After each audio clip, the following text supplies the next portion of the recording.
ప్రస్తుతపు దుష్టకాలములను మనల్ని విమోచించి ఆ నరకంలో పడిపోకుండా తప్పించి పరలోకంలో సదాకాలం తనతో ఆనందింపచేయాలని మన ద్వారా మన రక్త సంబంధికుల్ని బంధుమిత్రుల్ని కూడా సంతోషింపచేయాలని ఆశించి మన ఆయుష్ పొడిగిస్తున్నారు.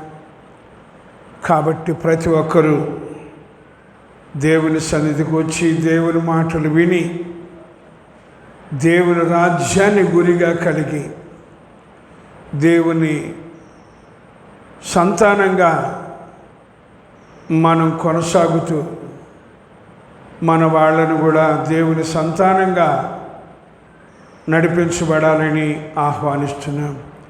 హల్లెలూయా. ప్రార్థన. పరిశుద్ధుడు మా ప్రియ పరలోకపు తండ్రి, నీ పరిశుద్ధమైన పాదములకు ఈ ఉదయకాల సమయమున స్తుతులు స్తోత్రములు చెల్లిస్తున్నాం. నైనా గడచిన దినాలంతా మమ్మల్ని కాచి కాపాడి నీ కృపలో భద్రపరిచి మరొక పునరుద్ధాన దినాన్ని అనుగ్రహించి నీ సన్నిధిలో చేర్చి నిన్ను స్తుతించి కీర్తించి ఆరాధించడానికి మాకిచ్చిన సజీవత్వాన్ని బట్టి నీకు స్తోత్రాలు చెల్లిస్తున్నాం. నైనా ఎంతోమంది సమయాన్ని చూడలేక నిత్యత్వంలో ప్రవేశించారు. మరెంతోమంది సజీవులుగా ఉన్నప్పటికీ నీ సన్నిధికి రాలేని స్థితిలో ఉంటున్నారు. కాబట్టి నిన్ను సొంత రక్షకునిగా అంగీకరించిన మేము ఎలాగుండాలో ఎలాగుంటున్నామో జాగ్రత్తగా చూసుకుంటూ నీ ఉన్నతమైన పిలుపునకు, పరలోక సంబంధమైన పిలుపునకు, పరిశుద్ధమైన పిలుపునకు తగినట్లుగా నడుచుకుంటూ పరపక్షమున ఉన్నవాడు మమ్మను చూసి సిగ్గుపడినట్లుగా మాతో ఉండి మాలో ఉండి నీ ఉన్నతమైన ఉద్దేశాన్ని నెరవేర్చమని ప్రార్థిస్తున్నాను నాయనా. ఎందుకనగా మేము మా సొత్తు కాదు అని, మేము నీ సొత్తు అని కూడా వ్రాయించారు. కాబట్టి మేము నీ సొత్తుగా నీకు ప్రయోజనకరంగా ఉండాలి, అలాగే ఇతరులకి ఆశీర్వాదకరంగా రక్షణకరంగా ఉండాలి.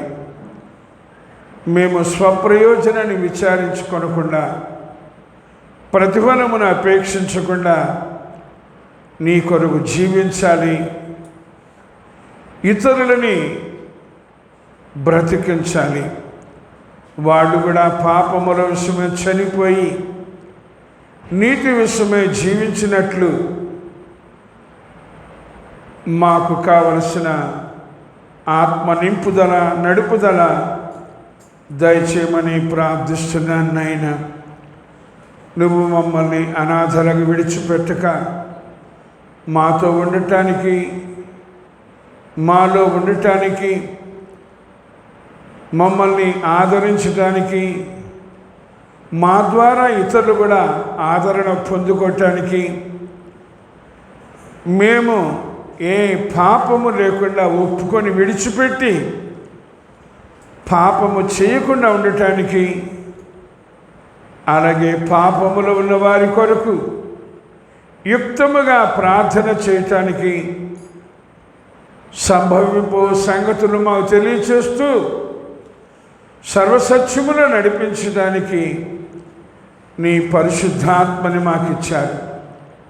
కాబట్టి మేము ఆ ఆత్మను కలిగి ఆత్మ ద్వారా నడిపించబడుతూ నీకు మహిమకరంగా ఉండటానికి శక్తి దయచేయండి. మా రక్త సంబంధికులు, బంధుమిత్రులు, పరిచయస్తులు, ఇరుగు పొరుగు వారు, ఇంకా అనేకులు నీవు సిద్ధపరిచిన రక్షణ పొందలేదు.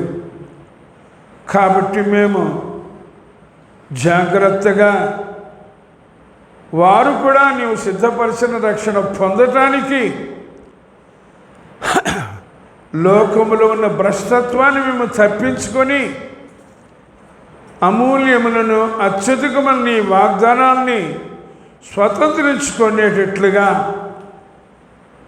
విశ్వాసములో ఉన్న మేము, విశ్వాసులము అనిపించుకుంటున్న మేము, విశ్వాసమునందు సద్గుణము, సద్గుణమునందు జ్ఞానము, జ్ఞానమునందు ఆశానిగ్రహము, ఆశానిగ్రహమునందు సహనము, సహనమునందు భక్తి, భక్తి యందు సహోదర ప్రేమ, సహోదర ప్రేమందు దయను అమర్చుకొని నిష్ఫలంగా ఉండకుండా నీకు మహిమకరంగా మంచి ఫలాలు, శ్రేష్టమైన ఫలాలు నువ్వు కోరుకున్నట్లుగా ఇవ్వటానికి మాకు సహాయం చేయండి. అలాగే ఈ చిన్న సహవాసములో ఉన్న నీ బిడ్డలందరి కోసం ప్రార్థిస్తున్నాను నాయన. మీరు వ్రాయించారు, దినములు చెడ్డవి కనుక సమయమును పోనివ్వక సద్వినియోగము చేసుకుంటూ అజ్ఞానుల వలె కాక జ్ఞానుల వలె నడుచుకున్నట్లు జాగ్రత్తగా చూచుకొనండి అని. ఇంకను ఏ విషయంలో చింతించకుండా ప్రతి విషయములో ప్రార్థనాపూర్వకముగా, కృతజ్ఞతాపూర్వకంగా మీ విన్నపములను దేవునికి తెలియచేయండి. అప్పుడు సమస్త జ్ఞానమునకు మించిన దేవుని సమాధానము మీ హృదయములకు, తలంపులకు కావలి ఉండునని. కాబట్టి యేసుక్రీస్తు ద్వారా మేము సమాధానం పొంది ఆత్మ కలిగించే ఐక్యతను కాపాడుకుంటూ ప్రేమతో ఒకరినొకరు సహించుకుంటూ, క్షమించుకుంటూ, ఓర్చుకుంటూ నీకు మహిమకరంగా జీవించడానికి శక్తి దయచేయండి. ఈ చిన్న సహవాసం నీ స్వరక్తం ఇచ్చి సంపాదించిందిగా ఉండాలని, ముడత మచ్చ కళంకము లేనిదిగా ఉండాలని, పరిశుద్ధమైనదిగా, నిర్దోషమైనదిగా, మహిమ కలిగినదిగా ఉండాలని, సత్యమునకు స్తంభముగా, ఆధారముగా ఉండాలని, నీ వాక్య ఉదక స్నానము చేత పవిత్రపరచబడుతూ, పరిశుద్ధపరచబడుతూ ఉండాలని, జీవము గల దేవుని సహవాసముగా ఉండి నిర్జీవ క్రియలను విసర్జించి అంధకార క్రియలను అణిచివేసి దుష్క్రియలను దూరపరిచి ముందుగా సిద్ధపరిచిన సత్క్రియలను చేస్తూ మా అందరి హృదయములో దేవునికి ప్రథమ స్థానం ఇచ్చి దేవునికి సంతోషాన్ని కలిగించే వారంగా ఉండటానికి, దుఃఖం కలిగించకుండా ఉండటానికి సహాయం చేయమని ప్రార్థిస్తున్నాను. అలాగే ఈ గ్రామంలో ప్రతి కుటుంబము రక్షణ పొందాలని, పరలోకానికి చేర్చబడాలని అందరి కోసం ప్రార్థిస్తున్నాను. నీవు సర్వశక్తి గల దేవుడవు, సర్వ శరీరకు దేవుడవు, సర్వాధికారివి, సమస్త క్రియలు చేయగల దేవుడవు. కాబట్టి గొప్ప విషయాన్ని ఇతరులు కూడా తెలుసుకోవాలని ఆశించి మా ఆయుష్ను పొడిగిస్తున్నారు కనుక మమ్మల్ని నీకు అప్పగించుకుంటూ ఈ ఆరాధనలో నీ సహాయం కోరుకుంటూ పాటల్లో, వాక్య ధ్యానములో, ఆరాధనలో, స్తుతి ఆరాధనలో తోడుగా ఉండి సర్వసత్యమును నడిపించమని వచ్చిన ప్రతి బిడ్డని బట్టి స్తుతిస్తూ, రావలసిన బిడ్డల కోసం ప్రార్థిస్తూ, రాలేకపోతున్న వారు విజ్ఞాపన చేస్తూ ఈ ఆరాధన ఆది అంతము తోడుగా ఉండమని, మహిమ పొందుమని యేసుక్రీస్తు నామమున ప్రార్థించి స్తుతించి ఈ ఆరాధన ప్రారంభం చేసుకున్నాం పరమ తండ్రి. ఆమేన్. హల్లెలూయా. పాటలు పాడుతున్నాం రండి.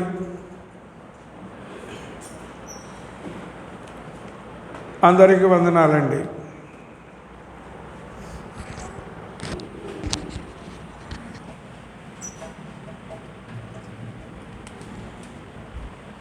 నూట 9వ పాట.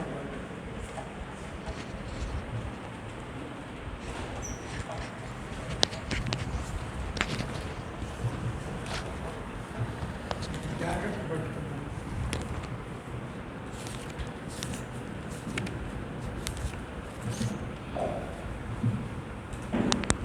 108. 108. యేసు ప్రభుని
324వ పాట పాడుకుందాం.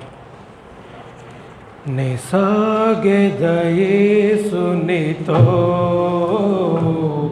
నా జీవిత కాలమంతా, నీ సాగెదయేసునితో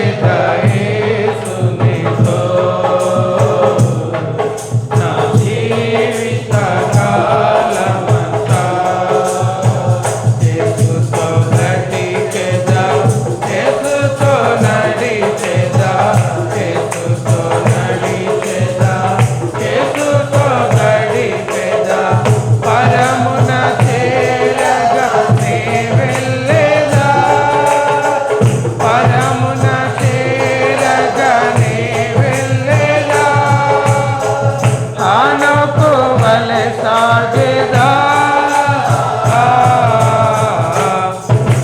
సాగేదా యేసునితో నా జీవిత కాలమంతా,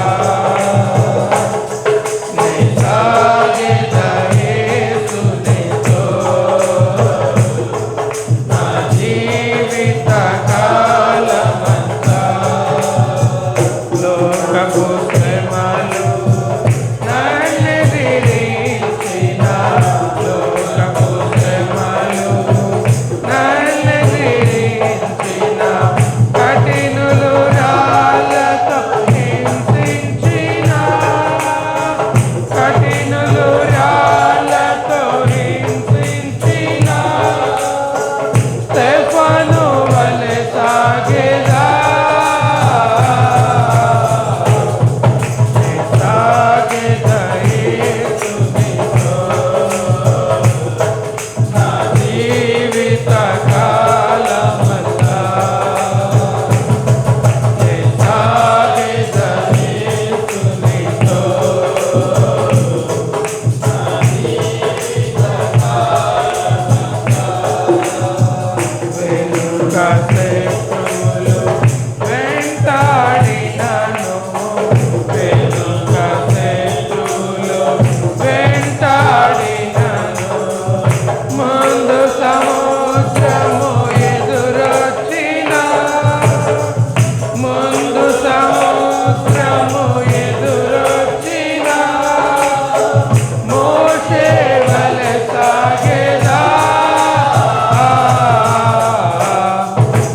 సాగేదా యేసునితో నా జీవిత కాలమంతా, సాగేదా యేసునితో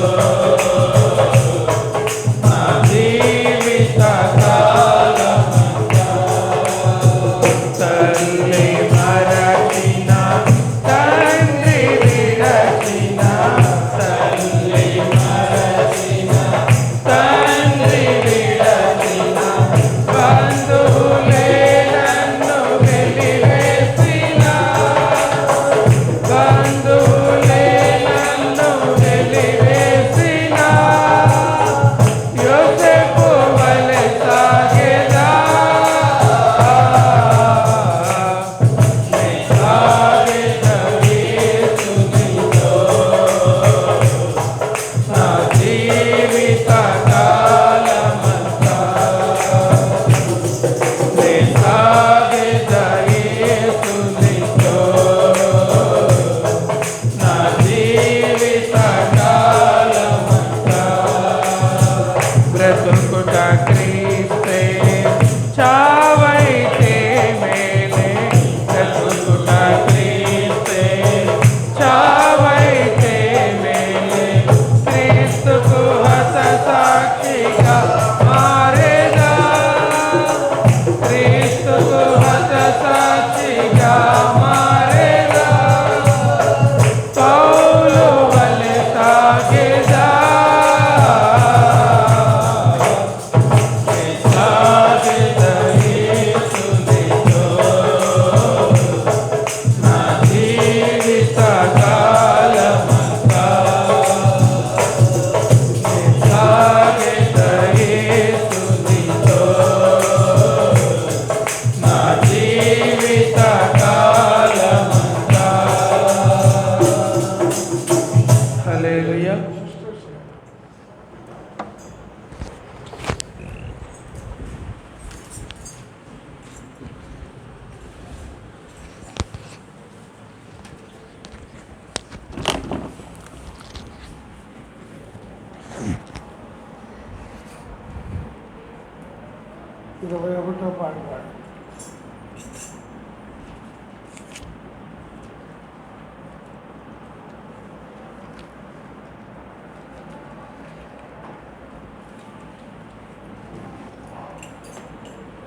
ఓ ప్రియ సోదరి నేడే రక్షణ దినము.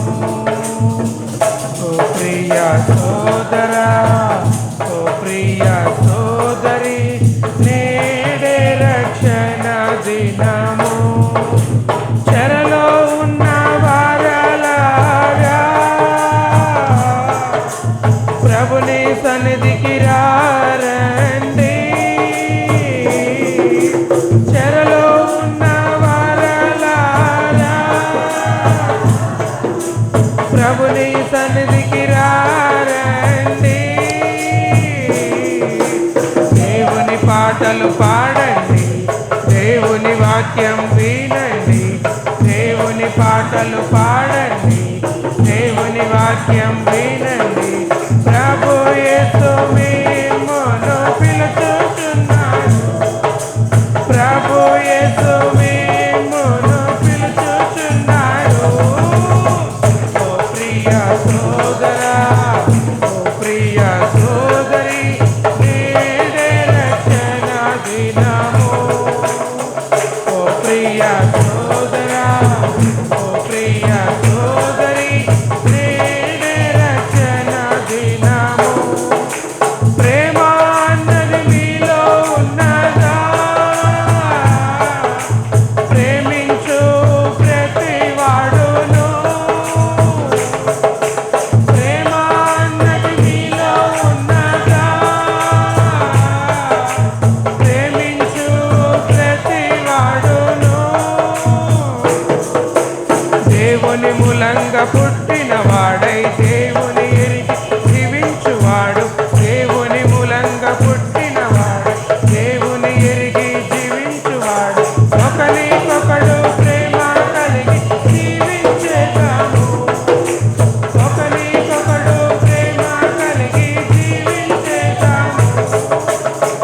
ఓ ప్రియ సోదరా, ఓ ప్రియ సోదరి నేడే రక్షణ దినము.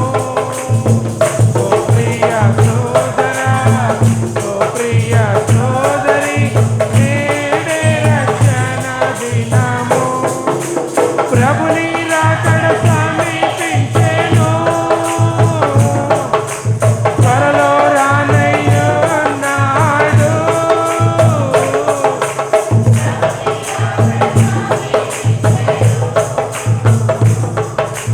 త్వరలో రానయ్యున్నాడు.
అందరూ లేచి నిలబడి మన దేహ ప్రాణాత్మల్ని ఆయనకు సమర్పించుకుంటూ మన రక్షణని భయముతో వణుకుతో కాపాడుకుంటూ కొనసాగించుకుంటూ మన రక్త సంబంధితులు బంధుమిత్రులు కూడా రక్షణ పొందేటట్లుగా దేవుని శక్తిని మనం కలిగి ఉన్నాం.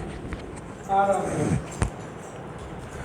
గొప్ప దేవుడు మనకున్నాడు, గొప్ప దేవుడు మనకున్నాడు, గొప్ప దేవుడు మనకున్నాడు, గొప్ప దేవుడు మనకున్నాడు, గొప్ప వాక్యం మనకున్నది, గొప్ప వాక్యం మనకున్నది, గొప్ప వాక్యం మనకున్నది, గొప్ప వాక్యం మనకున్నది, గొప్ప నామం యేసునామం,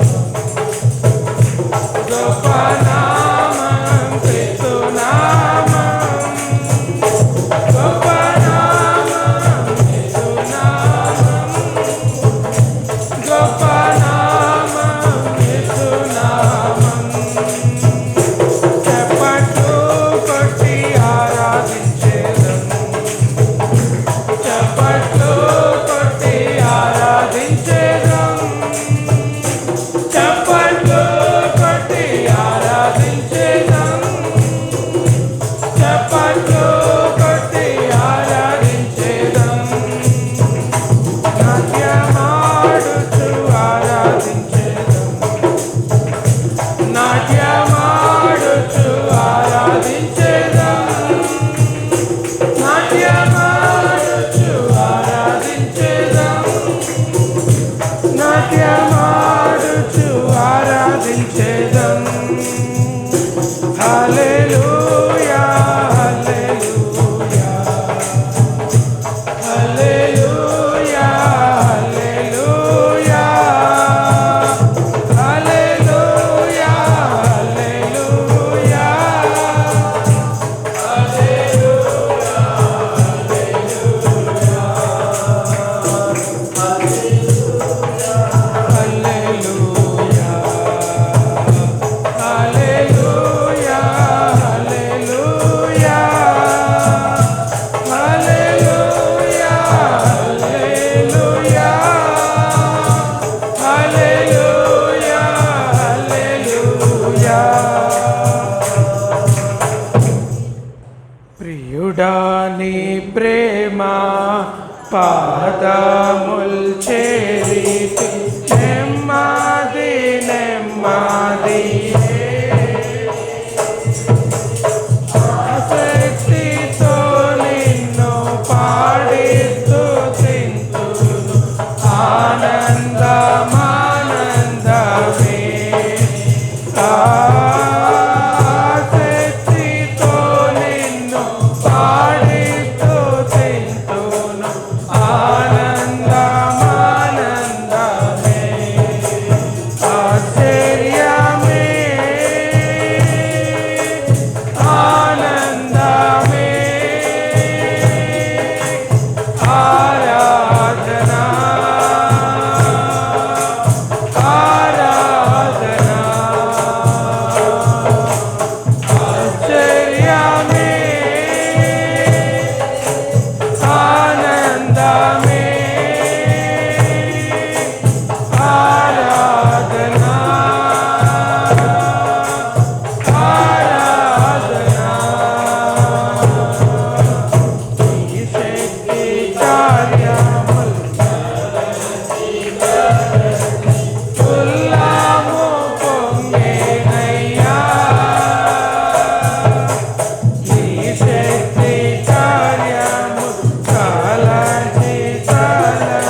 మాకెంతో భాగ్యమయ్యా ఆ పరిశుద్ధ రక్తము మా కొరకేనయ్యా మాకెంతో భాగ్యమయ్యా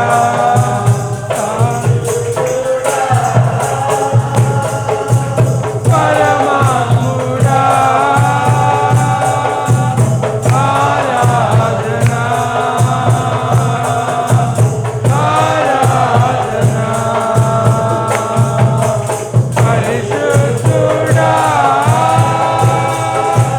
పరమాత్ముడా ఆరాధనా ఆరాధనా ఎన్నెన్నో ఇక్కట్లు బ్రతుకులో నిన్ను విడువనయ్యా ఎన్నెన్నో ఇక్కట్లు బ్రతుకులో వచ్చిన నిన్ను విడువనయ్యా రక్తము చిందించి సాక్షిగానుందును నిశ్చయము నిశ్చయమే ఆ రక్తము చిందించి సాక్షిగా ఉందును నిశ్చయం నిశ్చయమే రక్షకుడా యేసునాథా ఆరాధనా ఆరాధనా రక్షకుడా యేసునాథా ఆరాధనా ఆరాధనా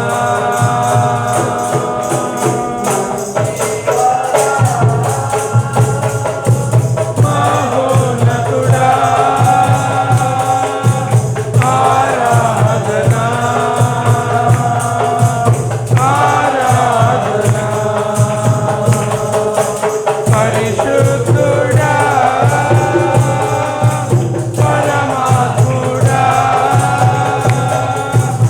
ఆరాధనా ఆరాధనా రక్షకుడా యేసునాథా ఆరాధనా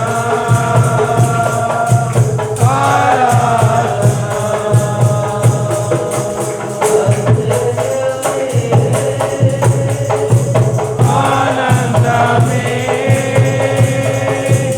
ఆరాధనా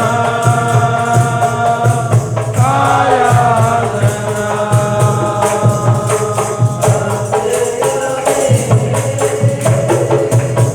ఆనందమే ఆరాధనా ఆరాధనా Thank you, Jesus. Thank you, Jesus. Thank you, Jesus. Thank you, Jesus.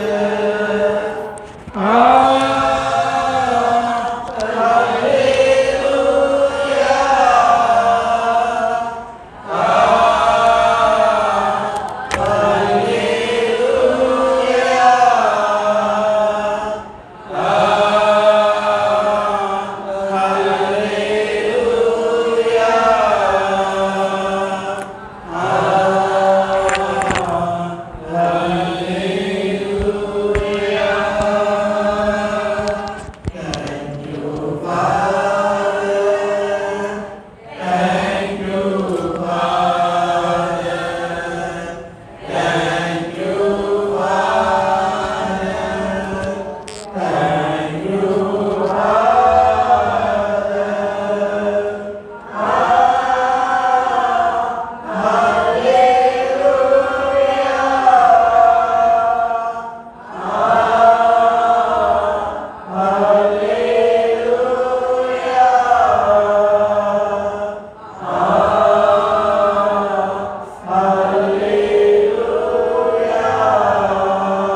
ఆమేన్ చెప్పు.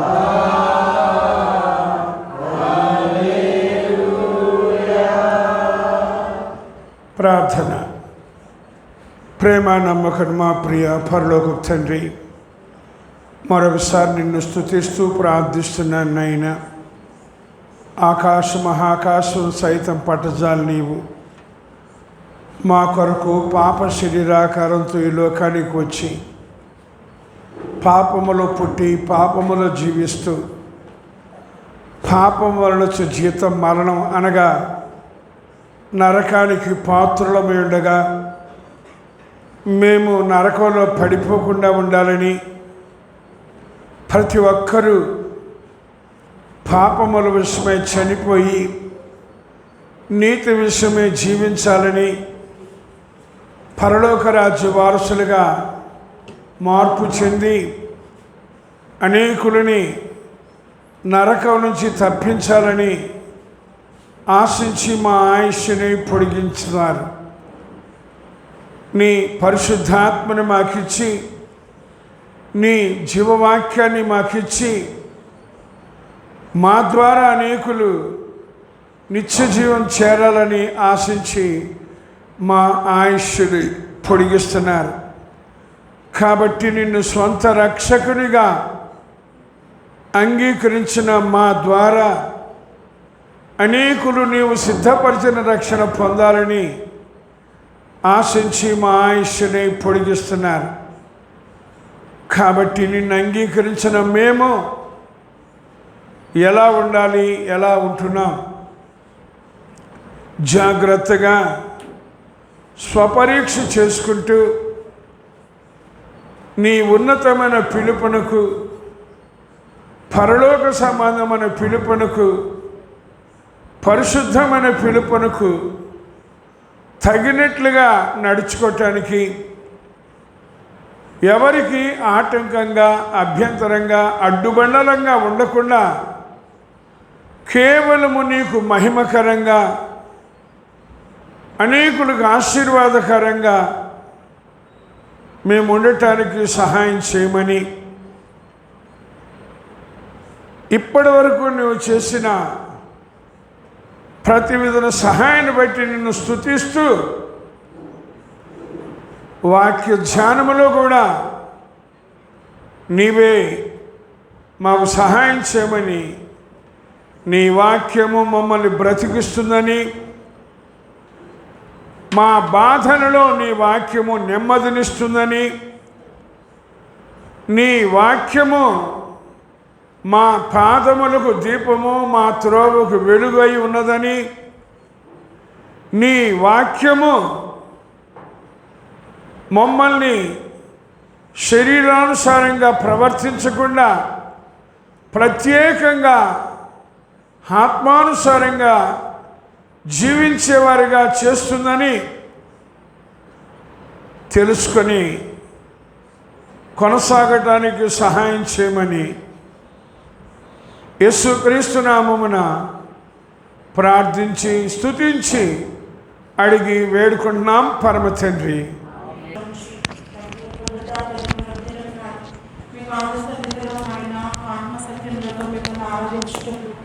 మీరు మాకు ఇచ్చిన సమయాన్ని బట్టి మీకు వందనాలు చెల్లిస్తున్నాం ఆయన. ఎక్కడైతే ఇద్దరు ముగ్గురు నాన్నమ్మను కూడా ఏకీభవించుదురో వారి మధ్య నేను ఉన్నానని చెప్పాడు. ఇప్పుడు మీరు మా మధ్యనే ఉన్నానని, మా ప్రార్థన ఆలకించే దేవుడు అని మీకు వందనాలు చెల్లిస్తూ తండ్రి చేయవలసిన బిడ్డలందరి నిమిత్తము ప్రార్థన ఆలకించండి. తను ఎవరైతే రామపక్కల్లో ఉన్నారో, మార్గ మధ్యలో ఉన్నారో వారిని త్వరపెట్టి తప్పించండి. మీ సన్నిధానంలో వారు ఒక దినము గడుపుట వేదనల కంటే శ్రేష్టమని తెలియజేస్తారు. కాబట్టి మీరే సహాయం చేసి నడిపించినాం తండ్రి. మీ బలలో చేయవేయడం మేము యోగ్యమైన రీతిలో వేయగలుగుటకు చూపించి సహాయం చేయండి. యేసుక్రీస్తు వారి పరిశుద్ధ నామమున బట్టి ప్రార్థిస్తున్నాం తండ్రి. ఆమేన్.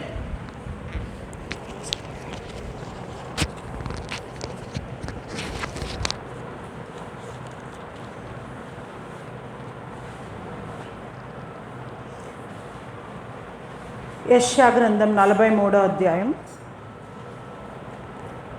మొదటి 2 వచనాలు. యెషయా గ్రంథం 43వ అధ్యాయం మొదటి 2 వచనాలు. అయితే యాకోబు నిన్ను సృజించిన వాడు యెహోవా, ఇశ్రాయేలు నిన్ను నిర్మించిన వాడు ఇలాగ సెలవిచ్చుచున్నాడు. నేను నిన్ను విమోచించి ఉన్నాను, భయపడకుము, పేరు పెట్టి నిన్ను పిలిచి ఉన్నాను. నీవు నా సొత్తు. నీవు జలములలో బడి దాటినప్పుడు నేను నీకు తోడయిందును. నదులలో బడి వెళ్ళినప్పుడు అవి నీ మీద పొర్లి పారవు.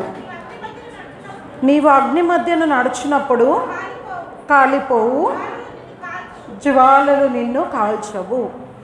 ఇప్పుడు మనం చాలు మొదటి 2 వచనాలు చాలు. ఇప్పుడు మనం చదువుకున్న వాక్య భాగంలో దేవుడైన యెహోవా మనతో మాట్లాడుతున్నాడు. యాకోబు అంటే మనం దేవునిని అంగీకరించక ముందు, యాకోబు గురించి మనకు తెలుసు కదండి.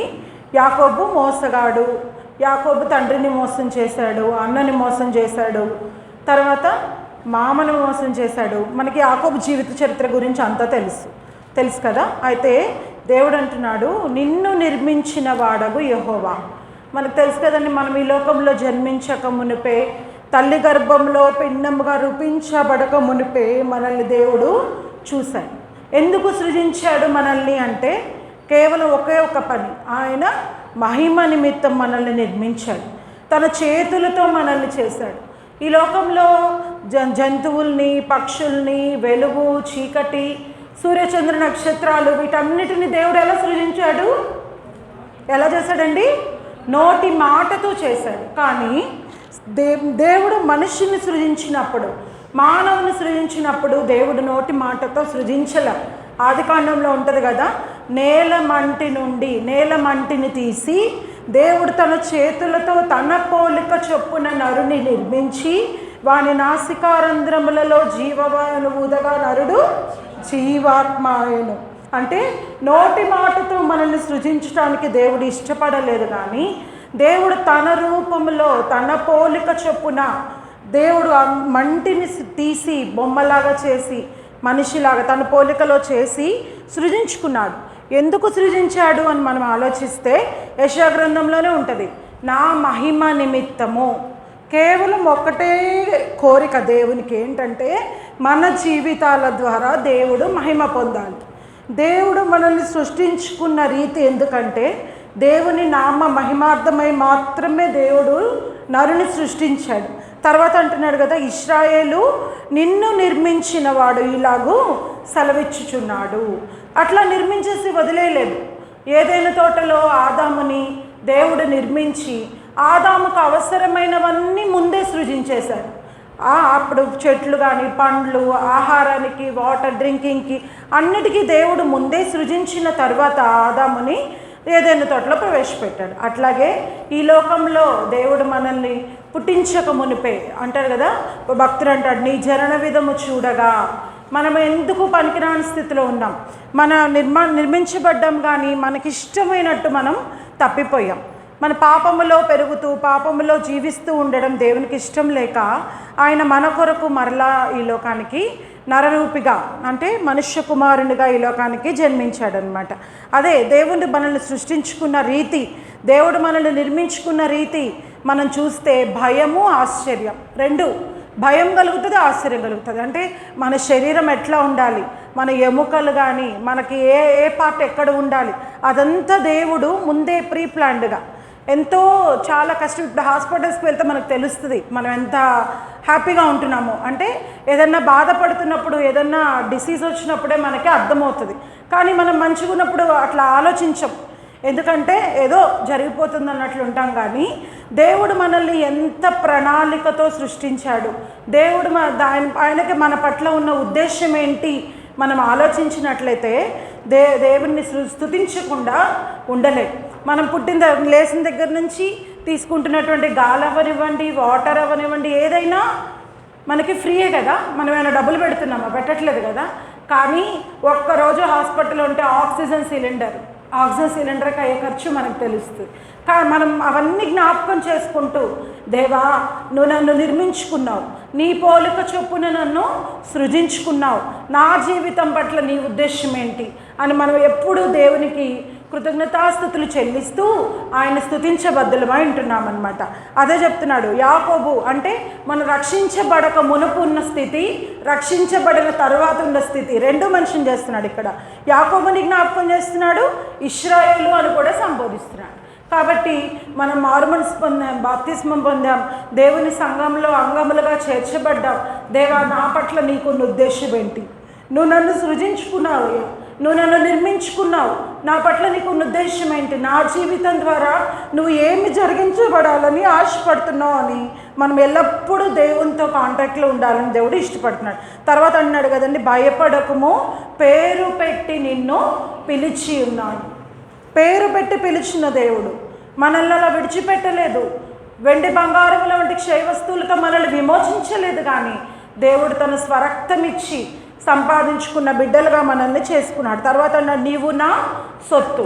మనం ఏదైనా ఒక ఐటెం కొనుక్కున్నాం అనుకోండి, లేదంటే ఒక ఇన్స్ట్రుమెంట్ ఏదైనా కొనుక్కున్నాం అనుకోండి, దానికి ఫుల్ పవర్స్ మనకే ఉంటాయి కదా. ఎందుకంటే మనం డబ్బులు పెట్టి కొనుక్కొని మనదిగా చేసుకున్నాం. అట్లాగే దేవుడు అంటున్నాడు కదా ఇక్కడ, భయపడకము, పేరు పెట్టి నిన్ను పిలిచి ఉన్నాను, నీవు నా సొత్తు. సొత్తు అంటే మనం ఆయన సంపద, మనం ఆయన స్వాస్థ్యము. ఆయన మనల్ని కొనుక్కున్నాడు. కొరింథీ పత్రికలో అంటాడు కదా, మీరు విలువ పెట్టి కొనబడిన వారు, మీరు మీ సొత్తు కారు, దేవుని సొత్తు కనుక మీ దేహములతో దేవుని మహిమపరచుడి అంటుంది. అంటే మనం మనది కాదనమాట. దేవుడు మనల్ని కొనుక్కున్నాడు, దేవుడు మనల్ని ఏర్పాటు చేసుకున్నాడు, ఆయన సృజించుకున్నాడు, ఆయన నిర్మించుకున్నాడు. అంతా ఈ లోకంలో ఉన్నాం. కానీ అంటారు కదా, హెబ్రీ పత్రికలో ఉంటుంది ఏంటంటే, నిలువరమైన పట్టణము మనకిది కాదు. ఇదేంటి, మనం పరదేశులం, యాత్రికులం. ఒకనొక రోజు మన దేవుని దగ్గరికి మనము వెళ్ళిపోవాలి. కాబట్టి ఎల్లప్పుడూ మనం అది కాన్షియస్తో ఉండాలన్నమాట. నిలువరమైన పట్టణం మనకి ఇది కాదు. ఈ భూమి మీద మనం యాత్రికులము, పరదేశులము. దేవుడు ఎప్పుడు పిలిచినా మనం దేవుని దగ్గరికి వెళ్ళడానికి ఆయత్తపడుతూ ఉండాలి, సంసిద్ధంగా ఉండాలన్నమాట. అదే చెప్తున్నాడు, నీవు నా సొత్తు, నేను నిన్ను కొనుక్కున్నాను. నేను వెండి బంగారములతో కొనలేదు, ఇవన్నీ క్షయమైపోయిన వస్తువులు. నేను విమోచించాను. ఎట్లా అంటే, నా పరిశుద్ధమైన రక్తముతో నేను నిన్ను కొనుక్కున్నాను. రక్తం నిబంధన చేశాడు దేవుడు మనతో. అది ఎల్లప్పుడూ జ్ఞాపకం చేసుకుంటూ ఉండాలి మనం. దేవా, నేను నీ సొత్తునైనా, నీ కొరకై నేను జీవించాలి.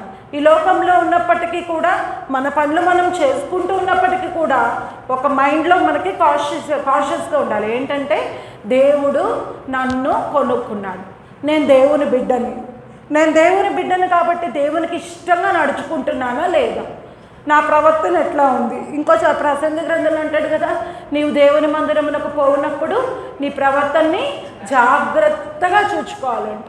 తన ప్రవర్తన విషయమై అజాగ్రత్తగా ఉండివాడు చచ్చును అని కూడా ఉంది. అంటే మన జీవితంలో ఏ విధమైన అజాగ్రత్త మనకి ఉండకూడదు, జాగ్రత్త కలిగి జీవించాలి. మన ప్రవర్తనని మనం కాపాడుకోవాలి. యథార్థమైన ప్రవర్తన కలిగి ఉంటే దేవునికి ఇష్టంగా ఉంటామంట. దేవుడు అది చెప్తున్నాడు కదా, నేను నిన్ను కొనుక్కున్నా కాబట్టి నువ్వు నాకు తగ్గట్టుగా జీవించాలి. ఈ లోకంలో ఉన్నా కూడా మనం ఏదైనా ఆఫీస్లో పనిచేస్తున్నాం అనుకోండి, మనకి ఆఫీసర్ జీతం ఇస్తాడు కదా. జీతం ఇచ్చినప్పుడు మనం ఎలా చేయాలి, ఆయన ఏం చెప్తే అది చేయాలి. మనకి అలాట్ చేసిన పని మనం చేయాలి. ఆ పని సంపూర్తి చేసి ఆఫీసర్కి ఎప్పుడైతే హ్యాండ్ ఓవర్ చేస్తామో అప్పుడే మనకి ఉద్యోగం ఉంటుంది. లేకపోతే ఉంటుందండి, ఆఫీసర్కి ఇష్టం లేకుండా ఉంటుందా? ఉండదు. అట్లాగే దేవుడు మనల్ని కొనుక్కున్నాడు, ఆయన సొంత రక్తంతో కొనుక్కున్నాడు. ఆయన రక్త నిబంధన చేశాడు మనతో. నేను నిన్ను కొనుక్కున్నా, నేను నిర్మించాను, నేను నిన్ను సృజించాను. నీ రాశికారంధ్రంలో ఊపిరి ఉందంటే అది దేవుని చలన కదండి. ఎంత ఆస్తున్నా, ఎంత ఐశ్వర్యం ఉన్నా, ఎంత పేరు ప్రఖ్యాతులున్నా ఏమీ జరగదు. ఊపిరి లేకపోతే ఉంటుందంటే మనం నడవగలమా, మనం చరించగలమా? మనం నడుస్తున్నామంటే, ఉనికి కలిగి ఉన్నామంటే కేవలం దేవుని కృప. అందుకే అంటాను, నేను నిన్ను పేరు పెట్టి పిలిచానయ్యా, నేను నిన్ను ఏర్పాటు చేసుకున్నా, నిన్ను సృజించా, నిన్ను నిర్మించా, నీవు నా సొత్తు. సొత్తు అంటే ఆయన కొనుక్కున్నాడు మనల్ని. కాబట్టి ఆయనకు తగినట్లుగా, ఆయనకి ఇష్టమైనట్లుగా మన ప్రవర్తన ఉండాలని దేవుడు కోరుకుంటున్నాడు. తర్వాత అన్నాడు, నీవు జలములలో పడి దాటునప్పుడు నేను నీకు తోడై ఉన్నాను. అంటే ఈ లోకంలో మనం సంచరిస్తున్నప్పుడు ఎన్నో శ్రమలు, అవునా? శ్రమలు లేకుండా ఉండేవాళ్ళు ఎవరైనా ఉంటారా అండి? శ్రమలు అంటే ఎవరికి తగ్గట్టు వాళ్ళకి, అందరికీ ఒకే రకమైనవి అని కాదు, ఎవరి లెవెల్కి తగ్గట్టు వాళ్ళకి ఎవరికైనా కష్టాలు అనేవి ఉంటాయి, శ్రమలు అనేవి ఉంటాయి. అట్లాంటి పరిస్థితుల్లో జలములు అంటే ఫ్లడ్స్ ఆఫ్ వాటర్ ఫ్లడ్స్ అంటే ఫోర్స్ఫుల్గా వాటర్ రావడం, ఫుల్గా వాటర్ ఉండడం. జలములలో పడి దాటినప్పుడు నేను నీకు తోడైందును. ఈ లోకంలో ఎట్లాంటి శ్రమలు వచ్చినా, ఎట్లాంటి శోధనలు వచ్చినా ఆయన తోడుగా ఉండకపోతే మనం ఏమీ చేయలేం. మన దగ్గర ఉన్నవేమీ పనికిరాం. కేవలం దేవుని యొక్క సహాయం. మనకు తెలుసు కదండి, ఇశ్రాయేల్ ప్రజల్ని ఐగుప్తు నుంచి విడిపించినప్పుడు ఎదరేమొచ్చింది? ఎర్ర సముద్రం వంటి శ్రమలు వచ్చినప్పుడు మోషే దిగులు పడలేదు, భయపడలేదు, కానీ దేవునికి మొర్ర పెట్టాడు. మనం కూడా అదే చేయాలి. జలముల్లాంటి పరిస్థితులు వచ్చినప్పుడు మోషే ఏ విధంగా అయితే దేవునికి మొరపెట్టాడో మనం కూడా దేవునికి మొరపెట్టాలి, దేవునికి ప్రార్థన చేయాలి. ఎందుకంటే ఆయన ఒక్కడే మన సమస్యలకి పరిష్కరించే దేవుడు. అన్ని సమస్యలకి ఆన్సర్ దేవుడు ఒక్కడే, దేవుడు మాత్రమే చేయగలడు. అదే యోబు గ్రంథంలో మనం చూస్తాం, నీవు సమస్త క్రియలు చేయగలవనియు నీవు ఉద్దేశించినదేది నిష్ఫలము కానేరదనియు నేను ఇప్పుడు తెలుసుకొంటిని. యోబు గారి గురించి మనకు తెలుసు కదండి, తెలుసా? ఎన్ని శ్రమలు వచ్చినాయి ఆయనకి, ఎంతో ఉన్నత స్థితి ముందర, కానీ ఒక్కరోజే అన్నీ కోల్పోయాడు. పిల్లలు చచ్చిపోయారు, ఆస్తి పోయింది, ఆరోగ్యం పోయింది, ఇంకా నో అదర్ సోర్స్, ఇంకా ఆయన గురి పెట్టుకోవడానికి ఏమీ లేదు. భార్య కూడా ఏమందండి, ఇంకా నువ్వు యథార్థతను వదలకయుందువా, దేవుని దూషించి చచ్చిపోవు.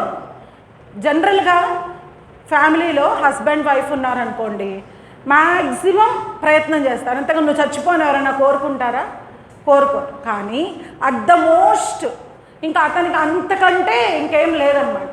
అంత కోల్పోయినప్పుడు ఆదరణ మాటలు చెప్పాలని కోరుకుంటారు. అట్లాంటివి చచ్చిపోయి ఇంకెందుకు నీ బతుకు వేస్ట్ అన్నారనుకో బాధపడతాం కదా. కానీ యోబు గారు ఆ పరిస్థితుల్లో నుంచి నేర్చుకున్నాడు. ఏమంటున్నాడు? నేను ఇప్పుడు తెలుసుకొంటిని. ఏమని తెలుసుకున్నాడంట? సమస్త క్రియలు చేయగలవనియు నీవు ఉద్దేశించినదేది నిష్ఫలము కానేరదనియు నేను ఇప్పుడు తెలుసుకొంటిని. అంటే ఏంటంటే దేవుడు మాత్రమే చేయగలడు. ఎట్లాంటి పరిస్థితులు వచ్చినా మన జీవితంలో ఏమైనా సరే, మనకు తెలుసు, మనకు ఒక పాట తెలుసు, పాత పాట, నా జీవిత వ్యధలందు, విన్నారా? యేసే జవాబు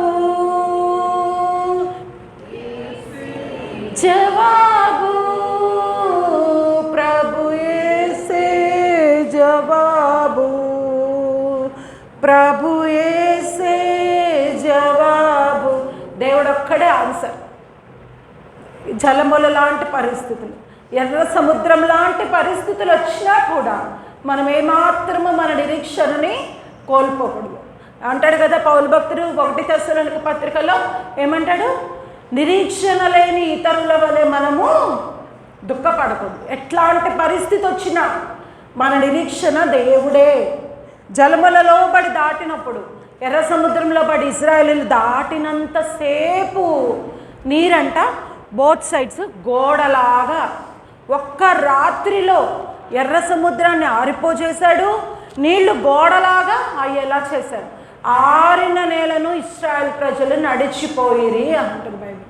అవును కదండి, అది ఇంపాసిబుల్. ఆలోచిస్తే చాలా కష్టం.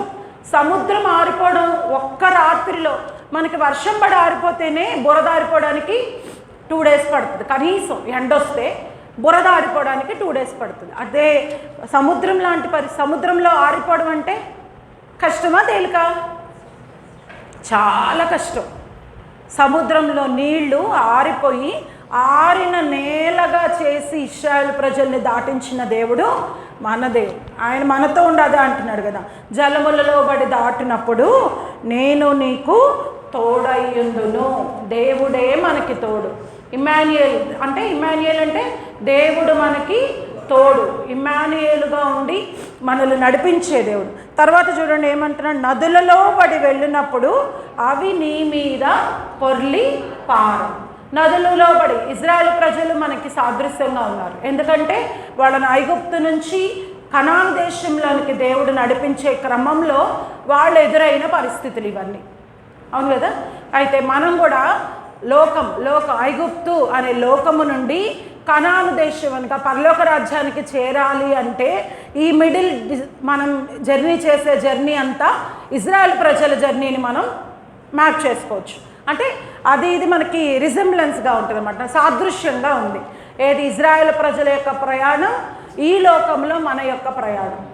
ఈ లోకంలో మనం ప్రయాణం చేస్తూ ఉన్నప్పుడు మనకు ఎదురయ్యే పరిస్థితులు, ఎట్లాంటి పరిస్థితులు వచ్చినా ఇజ్రాయెల్ ప్రజల్ని దేవుడు కనానికి ఎట్లా అయితే నడిపించాడో మనం కూడా పరలోక రాజ్యానికి చేరాలి అంటే ఎట్లాంటి పరిస్థితులు వచ్చినా దేవుని మీద నుంచి మాత్రం మనం దృష్టి మరల్చుకోకూడదు. వాళ్ళు వెళ్తూ ఉన్నప్పుడు అండి యెహోషువ గారి నాయకత్వంలో యోర్దాన్ నది వచ్చిందా? యోర్దాన్ నది దాటారా ఇజ్రాయెల్ ప్రజలు? యోర్దాన్ నది దాటారు. యెహోషువ కూడా వాళ్ళ లీడర్ అయిన మోషే నుంచి నేర్చుకున్నాడు. అదే ఏంటంటే దేవునికి మొరపెట్టాడు. యోర్దాను ఏకరాశిగా నిలిచిపోయిందంట. అంటే సర్వలోకనాథుడగు యాజకుల కాళ్ళు యోర్దాను నీళ్లను తాకగానే యోర్దాను ఏకరాశిగా నిలిచిపోయింది అని మనం బైబిల్ గ్రంథాల్లో చదువుకుంటాం. నేను అన్ని రిఫరెన్సెస్ చెప్పట్లేదండి, ఎందుకంటే మీకు అందరికీ తెలుసు కదా, మామూలుగా జనరల్గా కవర్ చేస్తున్నాను. అయితే ఇప్పుడు నదులలో పడి దాటినప్పుడు మన జీవితంలో కూడా ఎన్నో రకమైన పరిస్థితుల్ని మనం ఎదుర్కొంటూ ఉంటాం. కానీ ఒకటి ఇజ్రాయెల్ ప్రజలు దేవుని క్రియలను మర్చిపోయారని, అప్పుడేమో అద్భుతాలు పొందుకుంటున్నారు, మర్చిపోతున్నారు. మనం కూడా అలాగే ఉందామా? వద్దు కదా.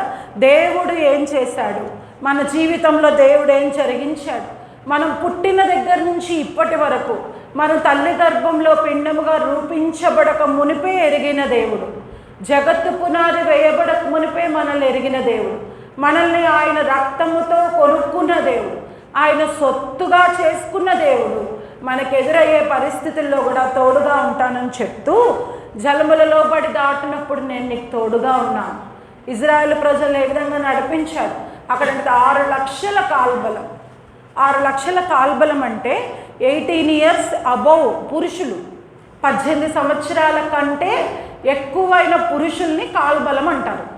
6 లక్షల మంది 18 సంవత్సరాల కంటే పైనున్న పురుషులుంటే పిల్లలు, స్త్రీలు వీళ్ళందరూ కలుపుకొని బైబిల్ పండితులు ఏం చెప్తారంటే 20 లక్షల దాకా ఉంటారు జనాలని అంటారు.